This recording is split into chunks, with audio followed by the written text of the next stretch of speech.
They spoke without words. A skull drawn in ink, a bottle of acid, a dead rat in a window.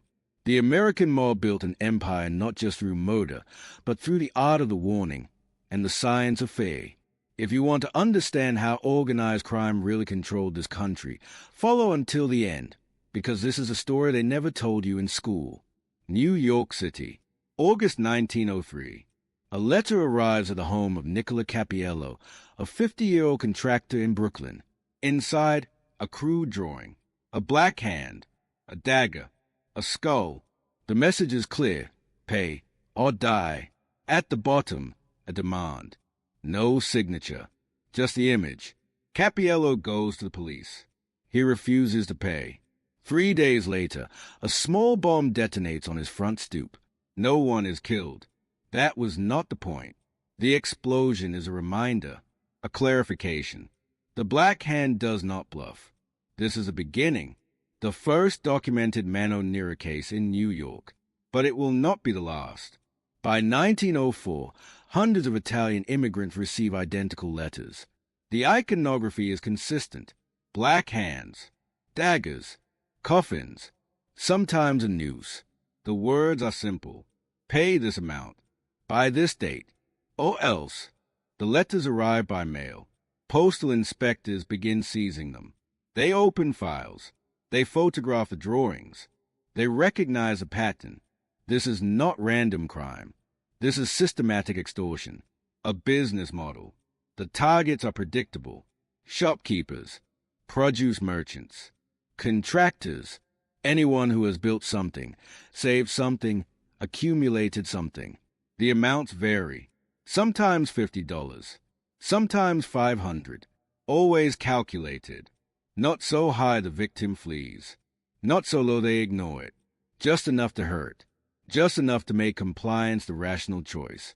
The letters come first. If ignored, the reminders follow. A storefront window cracks overnight. A small fire starts in a garbage bin behind the shop. A horse is poisoned. These are not accidents.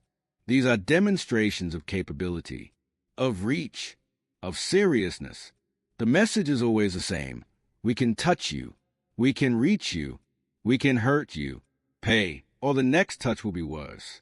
By 1906, the Black Hand is a headline fixture. Newspapers print the letters. They analyze the handwriting. They interview victims who are too terrified to speak on record. The New York Herald begins using Black Hand as shorthand for all Italian crime. The term catches. It spreads. Chicago, Philadelphia, San Francisco. Anywhere Italian immigrants settle in numbers, the letters follow. The bombs are small. Dynamite wrapped in newspaper. Left on stoops. Tucked into doorways. Thrown through windows. They are designed to frighten, not to massacre. Controlled violence. Precision intimidation. A storekeeper finds his front door blown off its hinges. He opens the next day for business. But he pays. Everyone pays. Detective Joseph Petrosino of the New York Police Department begins hunting the Black Hand extortionists in 1905. He is Italian. He speaks the dialects. He knows the neighborhoods. He builds the Italian squad, a unit of immigrant cops who can move through Little Italy without standing out. Petrosino makes arrests. He investigates the letters. He tracks the bombings. He becomes famous.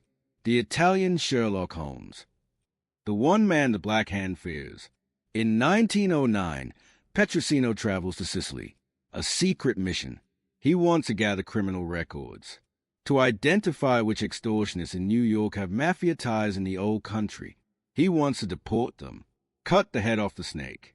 On the evening of March 12th, Petrosino meets a contact in Palermo's Piazza Marina. He is approached by two men. 4 gunshots. Petrosino collapses. Dead at 48. The killers vanish. The murder is never solved. The message is received. The Black Hand can reach anyone, even a decorated New York detective. Even in Sicily, geography offers no protection. Authority offers no shield. The bombings continue. The letters multiply. By 1910, postal inspectors estimate thousands of Black-Hand letters circulate each year. Most victims never report them. They simply pay. Silence becomes survival. Compliance becomes culture. The immigrants learn the rules. You do not go to the police. You do not testify. You do not name names. You pay, or you leave, or you die. Then the tactic evolves. The extortion letters work because they exploit isolation. But as the mob professionalizes, the messages grow more sophisticated, more personal, more targeted. By the 1930s, organized crime is no longer a loose network of immigrant extortionists. It is a structured business. 5 families in New York, an outfit in Chicago, hierarchies, territories, rules, and with structure comes refinement. The art of intimidation becomes surgical. Enter the garment district. Manhattan, 1950s. The 7th Avenue corridor is a battleground. Trucking, unions, shipping, thousands of workers, millions of dollars moving through warehouses and loading docks every day. Control the unions, control the flow, control the flow, control the money. Johnny Dio understands this. Giovanni Diogati, called Johnny Dio, is a labor racketeer. Born 1914, Lower East Side. By the 1950s, he is a made man in the Lucchese family. His specialty, union infiltration. Dio does not run numbers. He does not deal heroin. He owns unions. He creates them from scratch. Paper locals, phantom members, just enough bodies to hold elections, sign contracts, collect dues. Then he turns a union into a weapon. The garment industry is vulnerable. Small firms, immigrant labor, tight margins. One delayed shipment can kill a business. Dio knows this. His crew controls trucking locals. They organize strikes, not for better wages, for extortion. A factory gets a call. Tomorrow, your shipment does not move. Unless, the unless is always money. Sometimes a one-time payment. Sometimes a monthly envelope. Sometimes a sweetheart contract that undercuts competitor unions and locks the business into Dio's control. If a business refuses, the pressure escalates. Picket lines appear. Teamsters refuse to cross. Deliveries stop. Raw materials sit on docks. Finished goods rot in warehouses. Days turn into weeks. The business bleeds. Eventually, someone makes a call. Someone pays. The strike ends. The trucks roll. Business resumes. Until the next time. Victor Riesel sees all of this. He is a labor columnist, syndicated in hundreds of newspapers. His beat is union corruption. He names names. He documents payoffs. He writes about Dio. He writes about mall control of the garment district. He writes about union locals that exist only on paper. He writes about the quiet meetings where envelopes change hands. He writes, and Dio notices. April 5th, 1956. 3 a.m. Riesel finishes a radio interview at Lindy's restaurant, Broadway and 51st Street. He walks out onto the sidewalk. A man steps forward. Abraham Telvey, a small-time hood, an associate of the Lucchese family. Telvey has been paid for this job. $500. The job is simple. Deliver a message to Riesel, a message to every other journalist who thinks about writing the wrong names. Telvey throws sulfuric acid into Riesel's face. Riesel screams. The acid burns his eyes, his skin, his flesh. Passers-by rush to help. Riesel is taken to a hospital. The doctors work through the night. The burns are severe. The damage is permanent. Victor Riesel will never see again. The message is delivered. Johnny Dio is arrested in August. The investigation ties him to Telvey. The planning, the payment, the motive. Prosecutors build the case. But witnesses disappear. Memories fail. Testimony crumbles. Dominic Bando, a key witness, changes his story. Others refuse to talk. Fear is a more powerful force than law. The case stalls. Dio walks. Riesel remains blind. But Telvey does not walk. On July 28, 1956, exactly 2 weeks after he is identified as the attacker, Abraham Telvey is found dead, shot multiple times, dumped on the Lower East Side. The murder is never solved, but everyone understands. Telvey knows too much. Telvey can testify. Telvey becomes a liability. The mob does not leave liabilities alive. The math is simple. Silence someone by blinding them. Silence the blinder by killing him. The loop closes. The message system stays intact. And that message spreads, not just in New York, across every mob-controlled city in America. Do not write about us. Do not testify about us. Do not name us. If you do, we do not kill you clean. We take what you use. Your eyes, your hands, your voice. We take the tool, and we leave you alive to remember. Loan sharking follows the same logic. A debtor misses a payment. The first reminder is verbal.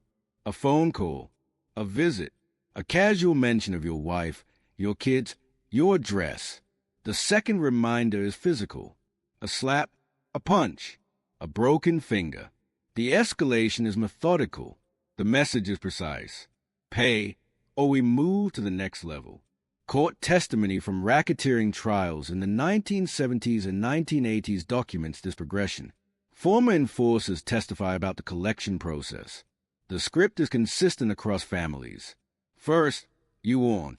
Then, you hurt. Then, you maim. If the debtor is large, if the debtor is stubborn, you target the tools they use to earn. A gambler who deals cards gets broken hands. A bookie who runs gets shattered knees. The logic is economic. You cannot pay if you cannot work. But you also cannot forget the dead if you are dead. So you live, crippled, as a warning to others. Kneecapping becomes mob shorthand. Not a killing, a lesson. RICO indictments in the 1980s reference these tactics repeatedly. Prosecutors lay out the pattern. The 5 families, Genovese, Gambino, Luchis, Colombo, Bonanno, all use the same enforcement model. The names change. The cities change. The method does not. Chicago, 2007. The Family Secrets trial is underway. 14 members of the Chicago outfit face charges. 18 murders. 1 attempted murder. Decades of racketeering. The government's case is built on wiretaps, testimony, and cooperation from insiders. Frank Calabrese Jr., son of a mob enforcer, has turned informant. He wears a wire. He records his father. The tapes are damning. The convictions are inevitable. But even in a federal courtroom, with FBI protection and armed marshals, the old messages still land. A witness in the trial walks into his workplace. He finds a dead rat on the windowsill, placed there deliberately, positioned where he cannot miss it. The meaning is unmistakable. Rat, snitch, traitor. The placement is public. The message is not just for the witness. It is for everyone watching, for every potential cooperator, for every person who might consider testifying. This is what we think of you. This is what happens to people like you. Prosecutors treat it as witness intimidation. They file motions. They increase security. But the rat has already done its work. The message has been received. Even in 2007, even in federal court, even with RICO statutes and witness protection and the full weight of the U.S. government, the mob still speaks in symbols, still sends reminders, still plays a long game of fear. The symbolism is old, older than the Chicago outfit, older than the 5 families. It traces back to the Black Hand letters of 1903. The skull, the dagger, the noose, the iconography of death delivered through the mail. Over a century, the props have changed, but the grammar has not. A dead rat in 2007 is the same message as a black hand in 1903. We see you. We know you. We will remember. And then there are the funerals. A wreath arrives at a home. No note, no signature, just flowers, funeral flowers. The recipient understands. You are already dead. We are just waiting for the ceremony. Or a condolence card, sent to someone still alive. Our deepest sympathies for your loss. What loss? The loss that is coming. The loss we are planning. Sometimes the message is simpler. A bullet in an envelope, slipped under a door, left on a car seat, mailed to an address. A single round. No words necessary. This is what is coming. This is what we are loading. This is what will find you. These tactics surface in witness intimidation cases across decades. Law enforcement documents describe the pattern. The semiotics are consistent. Mob culture treats death as theater, as communication, as leverage. You do not just kill to eliminate a problem. You threaten to kill to control behavior. And you make those threats visible, tangible, unforgettable. Photographs work the same way. A picture of your child slipped across a table during a conversation. No threat is spoken. None needs to be. The image is a threat. We know where they go to school. We know what time they leave. We know what they look like. The implication is complete. You protect them by obeying us. Or recitation. Spoken softly. Your wife's routine. Her coffee shop. Her gym. Her route home. Again, no direct threat. Just information. Just proof of knowledge. But knowledge is power. And the demonstration of that knowledge is intimidation. We can reach them. We can reach anyone. Geography does not protect you. Locks do not protect you. Only compliance protects you. This is a psychology Victor Riesel lived. He wrote about the mob. He exposed their operations. He named their names. And they did not shoot him in the back. They burned his eyes out in the middle of Manhattan. At 3 a.m., on a public street. The attack was not hidden. It was designed to be seen, to be reported, to be remembered. Riesel's blindness was not just his punishment. It was a billboard, a message to every other journalist, every other columnist, every other person who thought about speaking up. This is what happens. This is what we do. Arson follows the same logic. A business refuses to pay. A bar does not cooperate. A social club hosts the wrong people. The response is fire. Not a massive blaze. Not a building leveled. Just enough. A controlled burn. Damage to the front. Smoke damage inside. Enough to shut the place down for weeks. Enough to cost tens of thousands in repairs. Enough to hurt. The firebug is a specialist. He knows accelerants. He knows timing. He knows how to make a fire look accidental. Insurance investigators struggle. Police struggle. Witnesses are scarce. But everyone in the neighborhood knows. Everyone understands. The fire was not random. It was retribution. It was a message. And the message is simple. Comply or burn. Racketeering indictments list arson alongside extortion. The charges run together. You extort a business. If they refuse, you burn it. The sequence is logical. The escalation is predictable. The mob does not waste violence. Every act serves a purpose. Every burning storefront is a lesson. Every shattered window is a reminder. Pay. Obey. Stay silent. Labor racketeering is the crown jewel. The garment district. The docks. The trucking industry. The construction trades. The mob infiltrates unions because unions control access. Control the union. Control the workforce. Control the workforce. Control the industry. And once you control the industry, you control the money. A union calls a strike. Picket lines form. Work stops. But the strike is not about wages. It is about extortion. The union bosses, mob-controlled, negotiate with employers. The negotiation is simple. Pay us, and the strike ends. Refuse, and the strike continues. Days, weeks, months. The business cannot survive a prolonged shutdown. So they pay. They sign sweetheart deals. They agree to terms that undercut legitimate unions. They funnel money into mob-controlled welfare funds, pension plans, and no-show jobs. Victor Riesel wrote about this.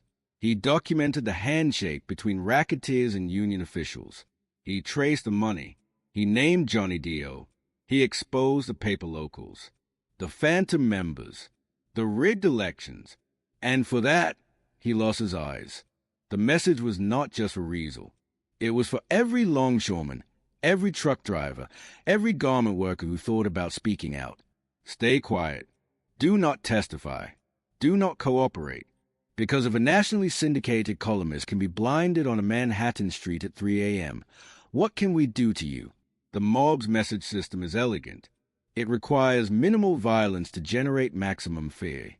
One acid attack silences 100 journalists. One dead rat intimidates 100 witnesses. One funeral wreath warns 100 potential informants. The actual violence is rare. The threat of violence is constant. And the threat is enough. This is a language of terror, spoken in symbols, delivered in blood, refined over a century. From black hand letters in 1903 to dead rats in 2007, the grammar has remained the same. We see you. We can reach you. We will hurt you, unless you obey. The American mob did not build an empire through murder alone. They built it through the art of the warning, through the science of fear, through the careful calibration of violence and restraint. They turned intimidation into infrastructure. They turned terror into a business model. And for decades, it worked.